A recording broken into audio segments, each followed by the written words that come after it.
இன்னைக்கு நான் அந்த செய்யற கோல்டன் ஆயில வெறும் 4 நாள் குளிக்கிறதுக்கு 10 நிமிஷத்துக்கு முன்னாடி நீங்க யூஸ் பண்ணிட்டு அதை வாஷ் பண்ணீங்கன்னா சூப்பரான க்ளோ கிடைக்கும். இது யார் வேணாலும் பயன்படுத்தலாம், குழந்தைங்கள்ல இருந்து பெரியவங்க வரைக்கும் எந்த ஜெண்டர்னாலும் பயன்படுத்தலாம். பட் ஆயிலி ஸ்கின் இருக்கிறவங்க இது கொஞ்சம் ஸ்கிப் பண்ணலாம். Because oil to oily add பண்ணும்போது பிம்பிள் தான் இன்க்ரீஸ் ஆகும். ஸோ அவங்க மட்டும் இது ஸ்கிப் பண்ணிக்கிறது நல்லது. ஆக்சுவலி இது பண்றதுக்கு ரீசனே பார்த்தீங்கன்னா என் பசங்களுக்கு தான். குளிர் அதிகமாக இருந்தாலும் சில பேர் வந்து கருப்பாவாங்க, அண்ட் வெயில் அதிகமாக இருந்தாலும் சில பேர் டேன் ஆவாங்க.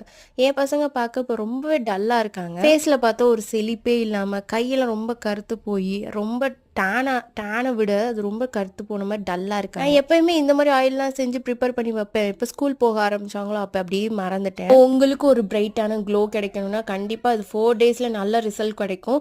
மறக்காம இதை செஞ்சு பார்த்துட்டு எப்படி இருந்துச்சுன்றதை கமெண்ட் பண்ணுங்க. And any doubts if you have and please carrot, orange தோல், அப்புறம் தேங்காய் எண்ணெய் இதெல்லாம் மூணுமே ஒரே அளவு எடுத்துக்கணும். நல்லா பாயில் பண்ணி எடுத்துட்டா ரெடி. இந்த மாதிரி வீடியோஸ் பார்க்க நம்ம ஐடியா ஃபாலோ பண்ணி வச்சுக்கோங்க.